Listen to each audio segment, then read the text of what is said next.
Hello everyone, welcome to Coffee, Love, and Books.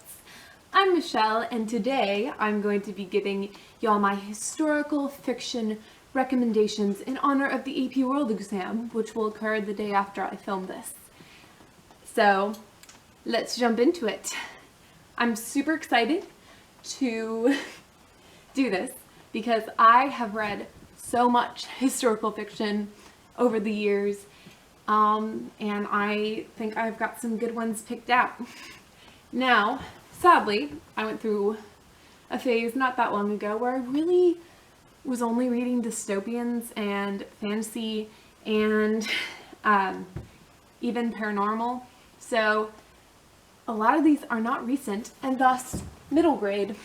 So I am giving some middle grade recommendations as well as the rest, and I also have a few classics because, man, those are some good ones. So yeah, let's jump into it. Alright, so I'm going to start with the classics because y'all hear me talk about these classics a lot on this channel. And the first one is Tale of Two Cities by Charles Dickens, and literally anything Charles Dickens has written, because Charles Dickens was awesome at taking very common situations for the poor back then and kind of placing the wealthier people in their shoes. So he would take, like, Oliver Twist, for example, who was actually from a renowned family. Sorry, spoiler alert for Oliver Twist. And he would put him in these horrible situations. So the rather than just sympathy for people who are poor, the people in the higher class would be like, whoa, like, what if that's me, that's me that all these horrible things are happening to. Maybe we better change a few things about how we're working this society. So if you really want to jump in to the mind of the time and just really understand how it was for lower class workers, since Dickens was at a very young age, he was working in factories, and it's amazing. All of his books are great and awesome if you want to check out some historical fiction. All right, I have two from the Jane Austen collection. Because I have not finished Emma, I can't really recommend it yet, but it is very, very good. I would like to recommend Pride and Prejudice and Sense and Sensibility because they are wonderful romances and just honest. They are really good if you want to jump into the early 19th century and just be enveloped in this really different world from our own. You just kind of become familiar with how things were back then. You're like, oh yeah, like, this is how it was. She couldn't really ask a guy if they were, like, a thing yet, which is literally the central conflict of both books. Not the central one for Pride and Prejudice, but they both are amazing if you want to jump into that time period and just become enveloped in that society and understand it better. So definitely Jane Austen's for historical fiction. The physical book I do not have on me is Tom Sawyer by Samuel Clemens. I was in love with that book when I was in 6th grade. Oh my word.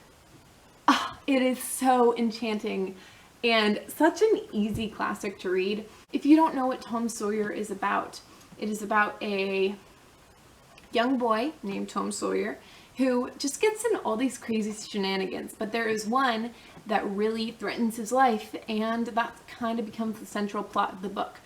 It's an enchanting world to jump into, and I love it, and I'm recommending it. It's amazing. Alright, now we're in the middle grades. So, first one I have, also, sorry, I have not read these in so long, but I remembered they were good.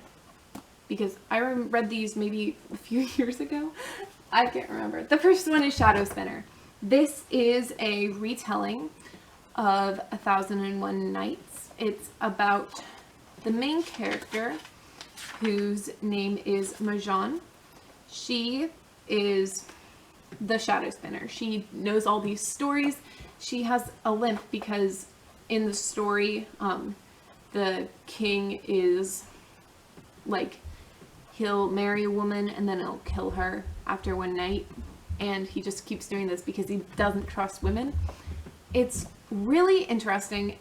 I guess it's not as historical as it is fairy tale, but I wanted to throw it in here because it's a good mix and it lets you jump into another culture, another belief system than a lot of the Western ones we get. And it's a really good retelling. It's like high stakes, really interesting. I loved this book when I was a kid. So if you're looking for something to read, Shadow Spinner. I'm gonna do this one first because I love this book. Okay, this is one that I loved when I think I was like 10 or 11, maybe even younger. I can't remember. It's called Journey to America. It follows these Jewish girls who are from, I think, Germany actually, and as they leave their home forever, it's so. I love how emotional middle grade can get and how close to home it can hit, and just, this is a really good story about the realities. A lot of the immigrants from Germany or Austria or anywhere that was very hostile to Jews had to go through. Faced so many barriers and they couldn't really take anything of value with them.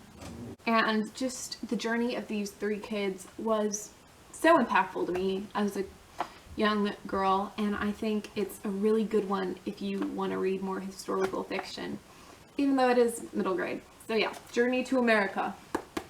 It's pretty good. And oh my gosh, this book.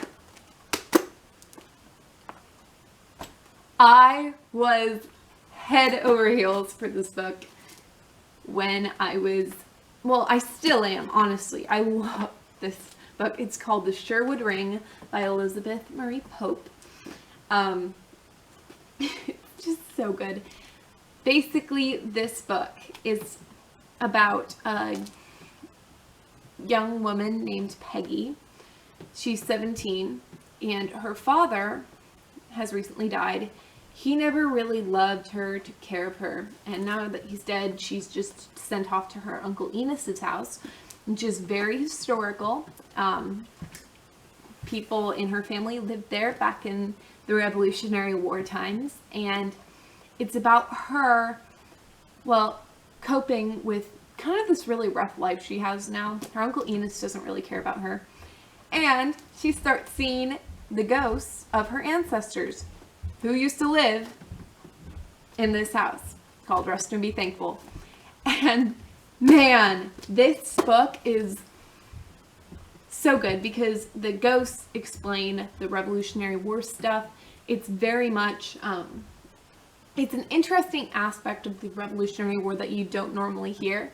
It has one of my favorite romances ever to this day in it. And it's just so good. And an amazing way of conveying the story. It has really good dialogue. It's very lighthearted. It's not like hard to read or anything, but this is a really enchanting historical fiction if you want to learn about the Revolutionary War whilst just being serenaded in the most amazing dialogue in the world. The next one, which you've probably heard about if you are a Christian who was alive in the 90s, but this was an insanely popular book. It is by one of my favorite authors, Francine Rivers. It's called Redeeming Love. It's a retelling of the story of Hosea, and dang, it's a heavy book.